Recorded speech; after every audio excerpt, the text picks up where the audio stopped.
प्रपंच संसार नेटका करून परमार्थ कसा साधावा, स्वामींनी सांगितलेली अनमोल सूत्रे. अनेक लोकांना वाटते की भक्ती करायची म्हणजे संसाराकडे दुर्लक्ष करावे लागेल किंवा जबाबदाऱ्या टाळाव्या लागतील. स्वामींना हे अजिबात मान्य नाही. पत्नी, मुले, आई वडील आणि नोकरी व्यवसाय ही तुमची पहिली जबाबदारी आहे. त्यांना वाऱ्यावर सोडून हातात मार घेणं याला स्वामी भक्ती म्हणत नाहीत, तर तो पलायनवाद आहे. स्वामी म्हणतात, तुला जो संसार मिळाला आहे तो तुझ्या प्रारब्धाचा भाग आहे. आधी तो व्यवस्थित कर. रडत रडत किंवा पळपुटेपणा करून परमार्थ साधता येत नाही. ज्याचा प्रपंच रिकामा किंवा दुःखी आहे त्याचे मन परमार्थात कधीच लागत नाही. त्यामुळे आधी आपले कर्तव्य चोख बजावणं हीच स्वामींची पहिली अट आहे. संसारात राहा, पण संसाराला डोक्यात घुसू देऊ नका. यालाच अलिप्तता म्हणतात. जसे कमळाचे पान पाण्यात राहते, पण पाण्याचा एक थेंबही स्वतःला चिकटू देत नाही, तसेच भक्ताने संसारात राहावे.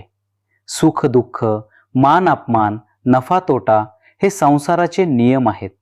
ते घडणारच, पण त्याचा परिणाम मनाच्या शांतीवर होऊ देऊ नये.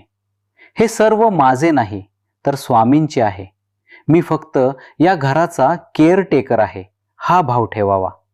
जेव्हा तुम्ही मालकी हक्क सोडता आणि सेवक म्हणून संसारात वावरता, तेव्हा संसाराचा त्रास तुम्हाला स्पर्श करू शकत नाही. ही अलिप्तताच तुम्हाला संसारात राहूनही मुक्त ठेवते. स्वामींनी कर्माला खूप महत्त्व दिले आहे. तुम्ही ऑफिसमध्ये जे काम करता, शेतात जे कष्ट करता किंवा गृहिणी जे स्वयंपाक पाणी करते, तीच तुमची खरी पूजा आहे.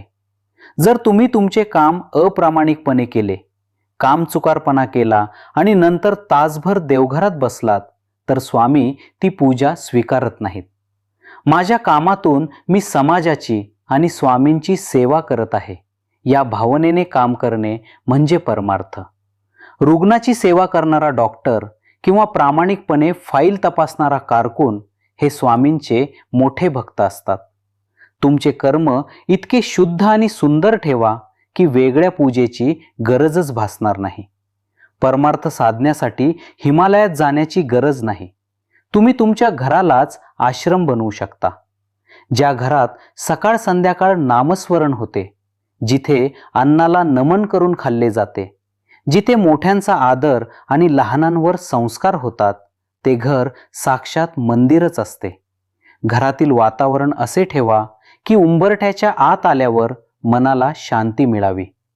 टीव्ही आणि मोबाईलच्या आवाजापेक्षा तिथे मंत्रांचे आणि संवादाचे सूर असावेत. जेव्हा पती पत्नी मिळून स्वामींचे गुणगान गातात, तेव्हा त्या संसाराचे रूपांतर परमार्थात होते. स्वामींना असे सात्विक घर सर्वात जास्त आवडते. संसारात सर्वात जास्त त्रास नाट्यांमुळे होतो. सासू सून पटत नाही, पती पत्नी भांडतात, भावंड एकमेकांशी भांडतात. स्वामींची शिकवण आहे की तुमच्या घरातील प्रत्येक व्यक्तीमध्ये माझा अंश आहे. तुमची सासू, तुमचे पती किंवा तुमची मुले, भावंडे ही स्वामींचीच रूपे आहेत. जेव्हा तुम्ही समोरच्या व्यक्तीमधील दोष पाहण्याऐवजी त्यातील देव पाहण्याचा प्रयत्न करता, तेव्हा भांडणं संपतात. ज्याला पत्नीमध्ये किंवा पतीमध्ये स्वामी दिसतात, तो कधीच त्यांचा अपमान करणार नाही. नाती टिकवणं आणि ती प्रेमानं निभावणं हा खूप मोठा परमार्थ आहे. तुटलेली नाती जोडून ठेवणं हीच स्वामींची खरी सेवा आहे. संसार चालवण्यासाठी पैसा लागतो, पण तो पैसा कसा येतो हे महत्त्वाचे आहे.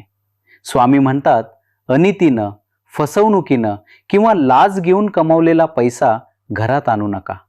असा पैसा सोबत आजारपण, कटकटी आणि अशांती घेऊन येतो. कष्टानं कमावलेली भाकरी पंचपक्वान्नापेक्षा श्रेष्ठ आहे.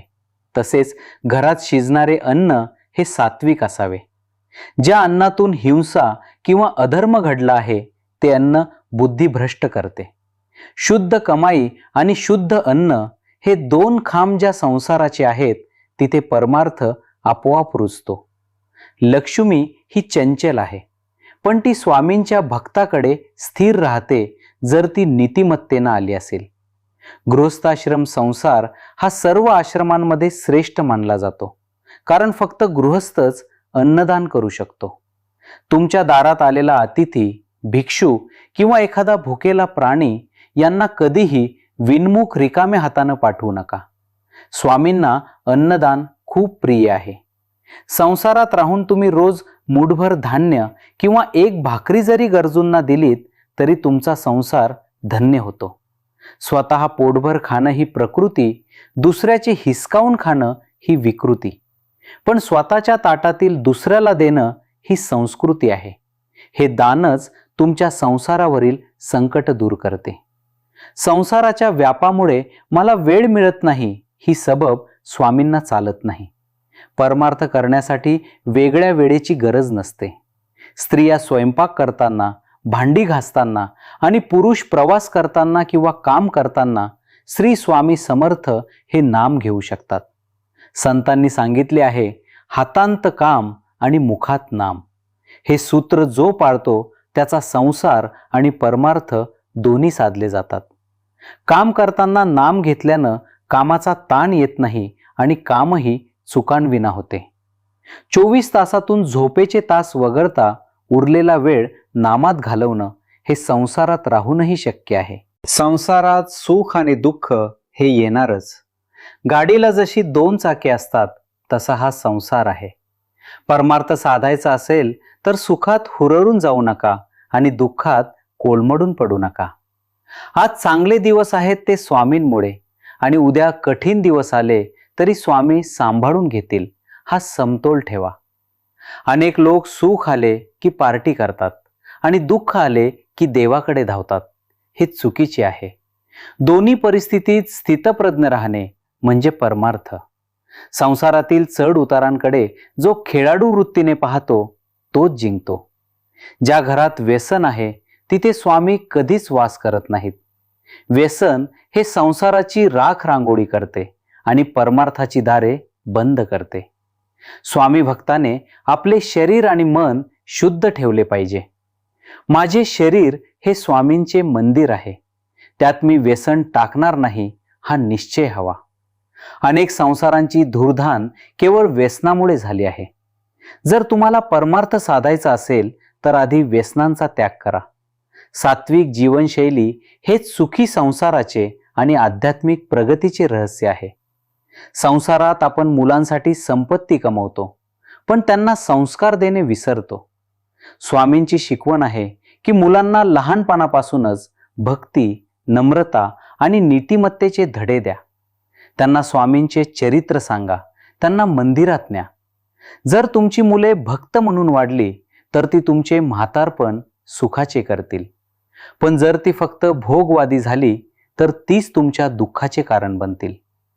मुलांना उत्तम वारसा देणे हा संसारातील सर्वात मोठा प्रकल्प आहे. संस्कारित मुले हीच तुमची खरी मिळकत आणि परमार्थाची पावती आहे. प्रपंच आणि परमार्थ साधण्याचे हे अंतिम सूत्र आहे. तुमच्या घराच्या चाव्या स्वामींच्या चरणी अर्पण करा. मनातून असे माना की या घराचा मालक मी नाही तर स्वामी आहे. मी फक्त त्यांचा प्रतिनिधी आहे. जेव्हा घराचा मालक समर्थ असतो तेव्हा काळजी करण्याचे कारण उरत नाही. कोणताही निर्णय घेताना, मुलांचे लग्न ठरवताना किंवा घर घेताना आधी स्वामींना विचारा, स्वामी तुमची काय इच्छा आहे? जेव्हा तुम्ही संसाराचा भार त्यांच्या खांद्यावर टाकता तेव्हा परमार्थ करण्यासाठी तुम्हाला मोकळीक मिळते. ही शरणागती तुम्हाला संसारात राहूनही जीवनमुक्त करते. व्हिडिओ आवडल्यास चॅनल नक्कीच सबस्क्राईब करा. श्री स्वामी समर्थ. धन्यवाद.